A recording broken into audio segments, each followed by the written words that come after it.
group. First of all, let me wish all of you a very happy new year and hope that 2021 will be a lot better than the year gone by. Just as a brief introduction, I am currently the Executive Director of Regency Ceramics, which is into ceramic tiles, so very different from what I studied and what I was doing for the past 20 years. I did my master's in computer science, worked with TCS briefly, and then got into the IT space. Part of the iSpace. I was one of the founders of iSpace, and we did 2 successful exits. Both the companies, we are basically into healthcare and help US companies, whether they are the payers, which are the insurance companies, or the providers, which are the hospitals and clinics, and then the pharmacy side of the business. I don't profess to be an expert in pharmacology, or even the current drug discovery and design space. But when I was requested by the Bapatla Education Society people to give a kind of an address, I was wondering what I should do, actually. So finally, I thought I would give a brief look into the healthcare space, where I have about 20 years experience in the US. And then I thought I would kind of, talk about the India situation, at a very high level. And then probably you may all know what I'm going to talk about, but I thought, let me give you what the new technologies on the IT space that companies like us, we are looking at as things evolve in the healthcare space. So not necessarily pharmacy or pharmacology or drug discovery, but technologies that we are looking at or not looking at, we are in right now, which would help the healthcare industry in general. So I'd like to start my presentation. I'll share my screen. It's not very detailed because as an executive, I don't get into the details. I'm more in strategy and management, but just thought that I'll tell you what I would like to say today and give a kind of a 10,000 feet view of the healthcare space. So let me just share. Oh, the host disabled participant screen sharing. How do we get around this? Just a moment, sir.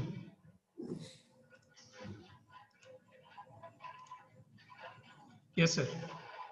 Again? Okay.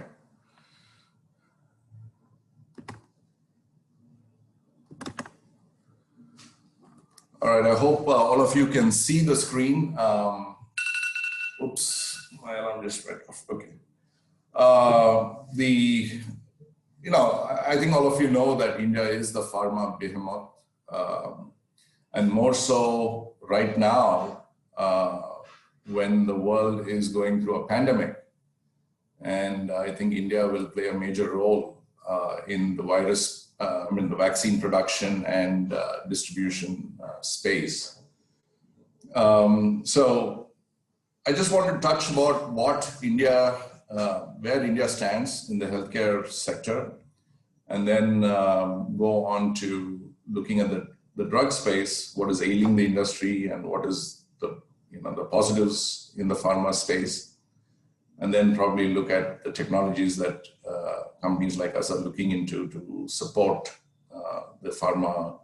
I also wanted to introduce one of our clients who's doing something in the pharmacy space. It's called pharmacy benefits management. And I thought I'd just give you a little bit of a brief on what they do and maybe of interest to some of your students, as you're all teachers and instructors in this space, I thought you could pass on the, some of what is happening currently in the industry to your students so they can get involved in research and things like that. This address is going to be very, very different from the other speakers today. They're more in the in silico drug discovery area. I'm just going to give a little bit of a general view.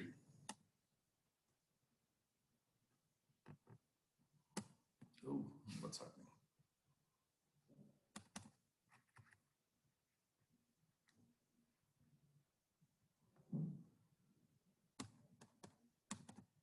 It's not moving.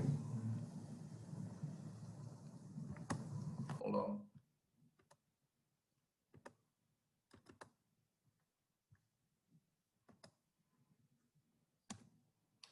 Okay. I think that got stuck. Again, like I said, the COVID-19 is top of mind for everybody, and we're looking at India as a major producer of vaccines. This is some of the players, Serum Institute of India, which is one of the world's largest vaccine producers. And if you look at their share, they say 1 in every 3 children use their vaccines. Bharat Biotech, again from Hyderabad, where I am from, almost on the cusp of developing the first indigenous vaccine and rolling it out.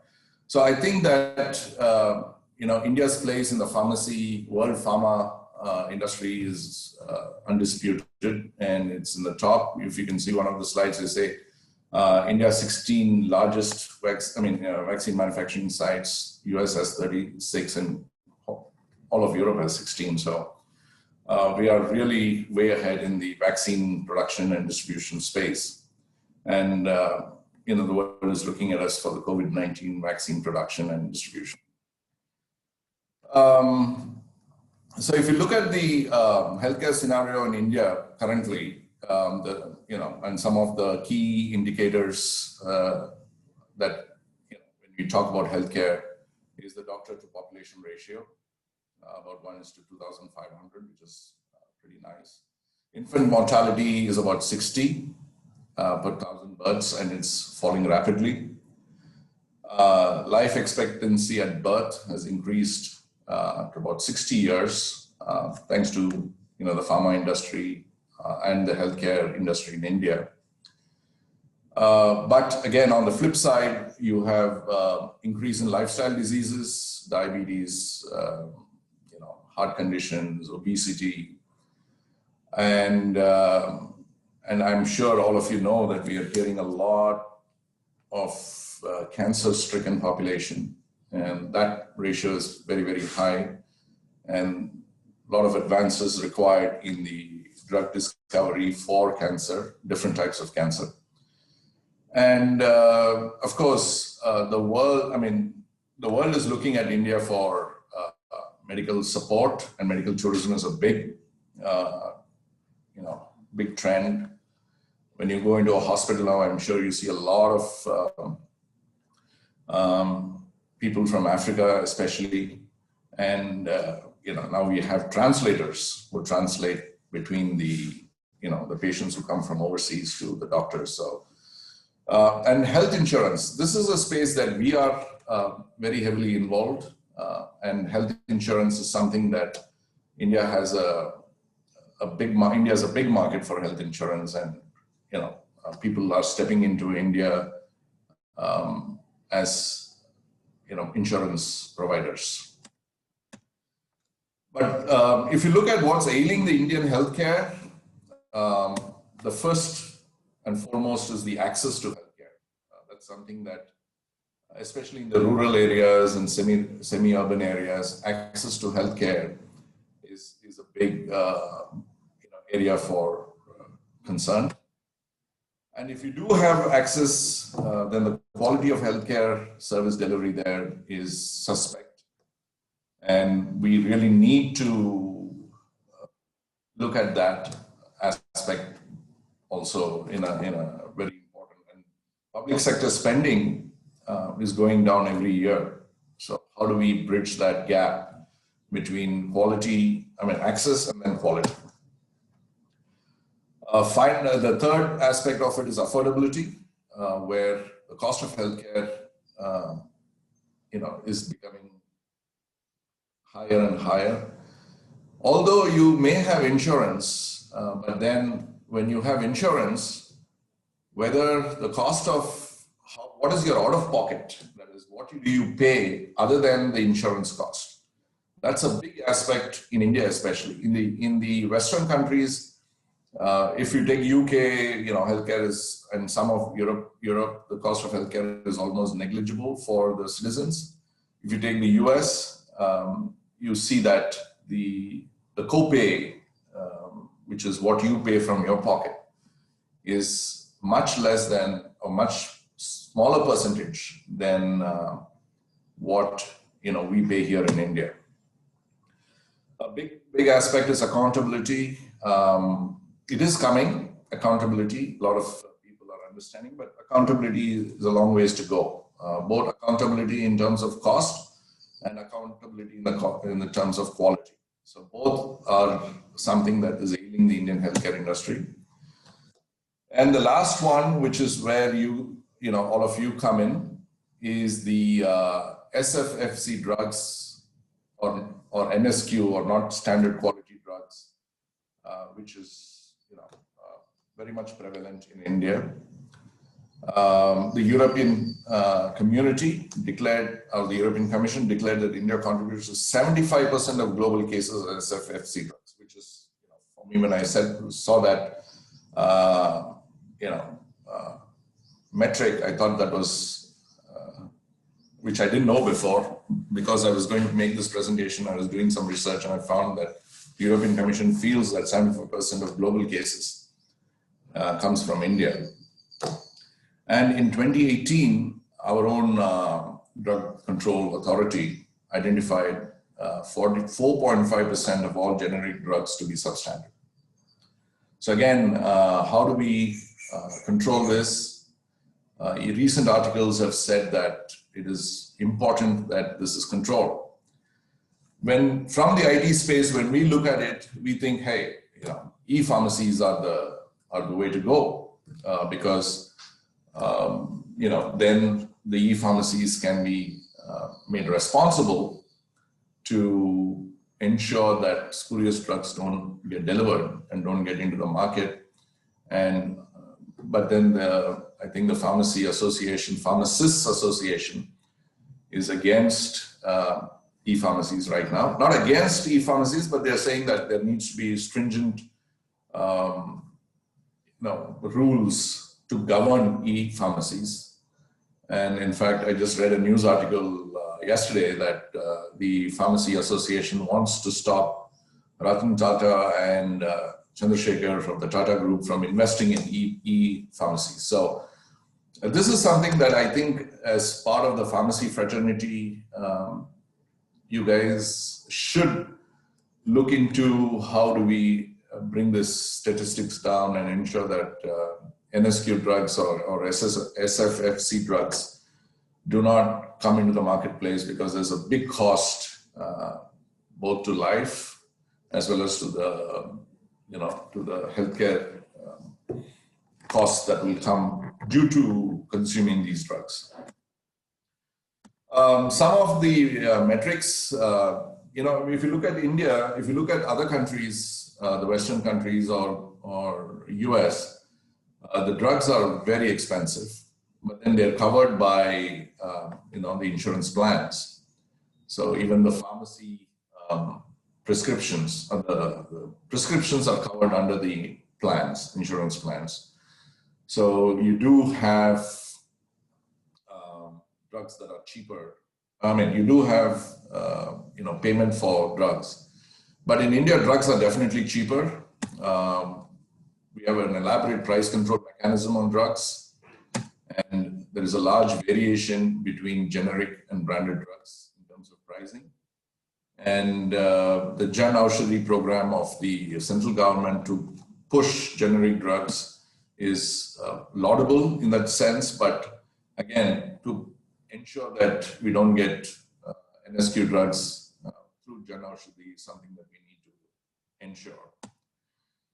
And like I said earlier, our out-of-pocket expenditure for healthcare is very high, among the highest among developing countries or almost developed countries. So this is something that we need to look at, and I think the health insurance plans will need to step in to ensure that the out-of-pocket expenditure is not very high in the years to come.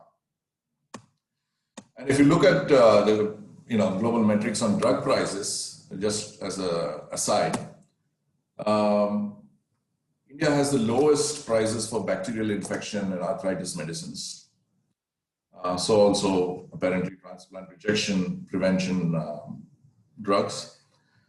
So I don't know from the drug discovery aspect whether we are able to make money for drug discovery costs, but then it's nice to have not to pay so high price for drugs in India. And if you look at the highest prices, US leads the table in almost all areas of disease. But then interesting aspect, Thailand and Indonesia beat India on cheap medicines. So that's something, so there are countries in pretty developed countries or nearly developed countries that are where the drugs are cheaper. So that's something that is an interesting aside. Coming to the health insurance sector, which I said earlier, India is definitely an attractive growth market for the health insurance sector. The global health insurance market is valued at about 1465 billion and is estimated to reach 2000 billion which is about 2 trillion by 2027. And the growth rate is 4%, compounded annual growth rate. But if you look at India, it is assessed that the Indian insurable population is 250 million. And even if there is an average 1,000 rupees per person, the premium amount per year, which is very low in my opinion, it would be 25,000 crores and is expected to treble in 10 years. So around 2027, it will be about 10 billion or expected to be 10 billion in valuation. So this is as per the Vision 2020 document of Niti Aayog. And so the health insurance sector in India is going to grow tremendously, and 3 times in 10 years is a fantastic growth rate, much higher than the 4% that the global health insurance market is going to increase. So what does that mean? What does that mean? It means that we have at the cusp of ensuring that our health insurance is well regulated. It does not become a burden on the payer, the person who's getting, we call them the insureds. In the US, if you see, there are many people who are not covered under health insurance because the cost of health insurance is very high.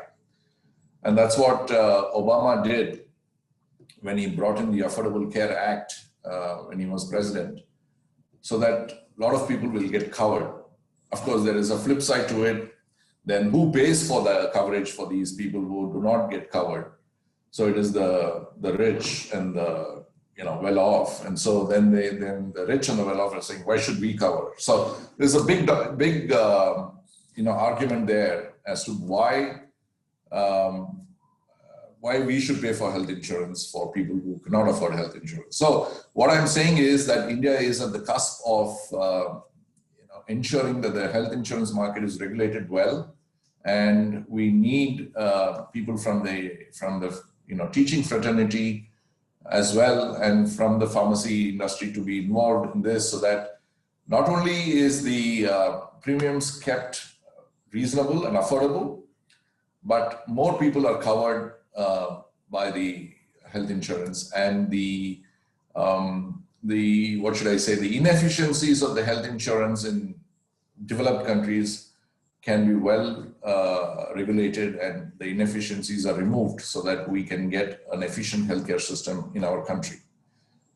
This is a high priority area, and I'm sure that academia and the industry should get in and make sure that this is done.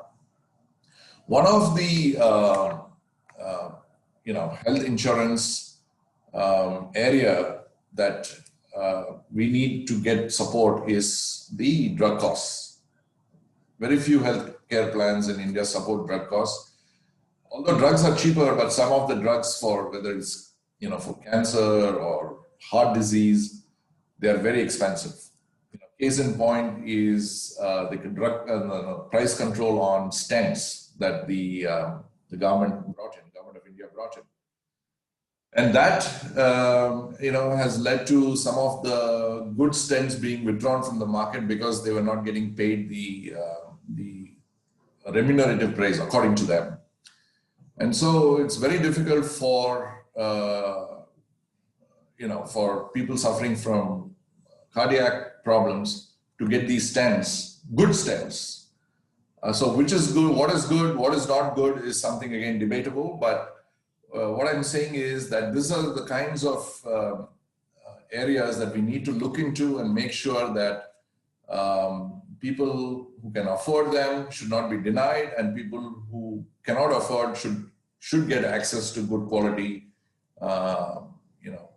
drugs and medical equipment in India. So this is one of the areas that we need to do. Like I said, in the US, pharmacy prescriptions are well covered. There is what is called Medicare and Medicaid plans, especially for the elderly. And Medicare actually covers people who are above 65 years old in the US. And Medicare Part D is what covers prescription drugs. So there is coverage by health insurance companies, and the same needs to come to India too in a more general fashion. That's Part D. The other aspect of health insurance that or healthcare that is required is long-term care insurance. Again, we have done a lot of work as a company. We have done a lot of work in the long-term care space.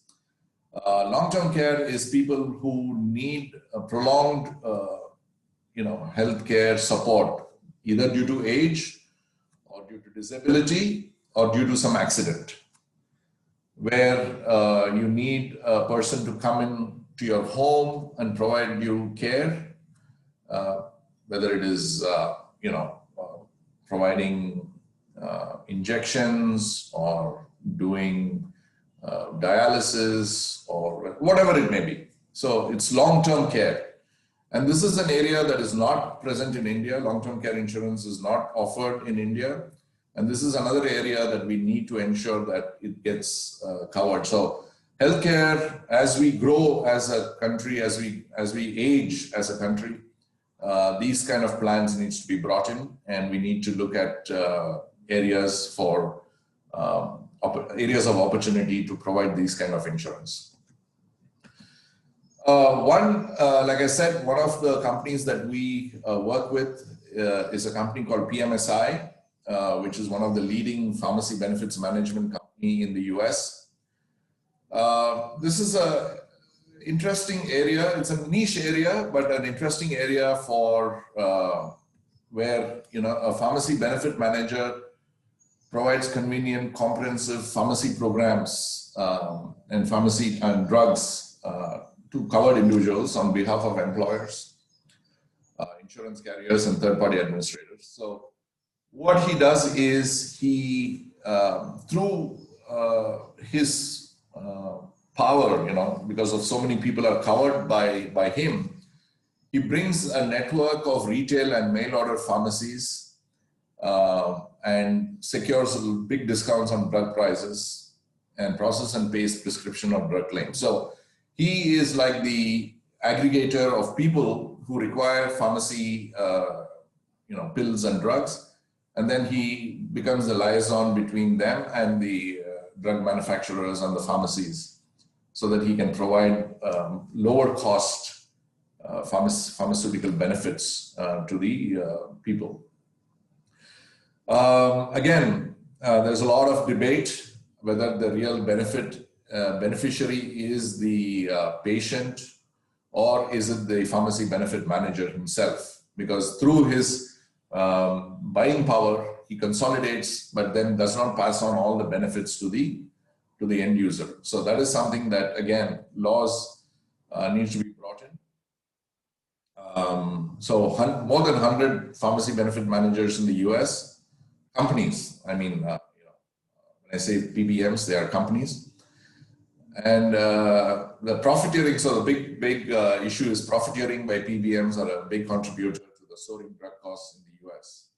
And so regulation, effective legislation is the answer. So again, this is something that we need to look at as an area for India, where we bring in effective legislation to control costs. So maybe something like a flat rate on every, so that he can not profiteer from his power. This is again something that your students can look at, can become part of building the legislation or building the PBMs in India as part of a service. Again, the technology disruption, this area is prime or has been prime for technology disruption. And a company called AICTE is a disruptor in this space. And I'm happy to say that one of the promoters or one of the founders of AICTE is a person of Indian origin. And he's doing extremely good work in disrupting this PBM space. So something for your case study could be for you as instructors to look at AICTE. What is that they're doing and how they are disrupting this PBM space could be a case study for some of your students. So I would like to, I mean, this is what you guys are all talking about for the next, in the next few days, I guess, is what are the techniques in drug discovery. And these are some of the areas that IT companies are looking at as an area for innovation. So data analytics, there's a lot of data that is being, data analytics platforms that are being developed by companies like us. And the the drug discovery space is a fantastic area for that, where different inputs, different data inputs come in through the data analytics platform. And then you create, screening reports that looks at what could be the target and what could be the beneficiary for the target, and then look at trying to see if we can speed up drug discovery and reduce drug discovery costs. I'm sure you know that there is a 10-fold increase in new candidate molecules, cost of new candidate molecules, but the probability of progressing through clinical trials is less than 1 in 10. So definitely data analytics platforms play a great role in reducing, or getting viable candidates or viable molecules. Predictive analytics is again another area where I think most of you are going to be talking about. So drug developers can now simulate drug molecule combination using mathematical simulations and predict the benefits, predict the behavior of these molecules. Genome sequencing is another area I'm sure is there, is part of the mix. Machine learning algorithms, as you bring in more and more data, the machine learns from these data and understands how better drug combinations, or better molecule combination can result in better drugs. And the artificial intelligence models, not necessarily once the drug, but what kind of models can be brought into aid in drug discovery. And there is several areas that artificial intelligence I was reading about two robots, artificial intelligence robots called Adam and Eve, that are doing drug discovery in a much more quick fashion than what we have been doing so far. So I'm sure you are all aware of these scenarios and techniques that are the future in drug discovery. And I'm sure this seminar is also talking about those aspects. So these are some of the areas that I wanted to highlight for you to look at and understand from a bigger aspect, from a high level, to see where the future of drug discovery and the future of pharmacology is going. And that's all I have for today. I hope that it was of some use. But again, like I said, I come from the IT side of the business, and I don't know how much of it was relevant to you, but I hope that there was some relevance to look at where the world is working and where the world is going. Thank you very much.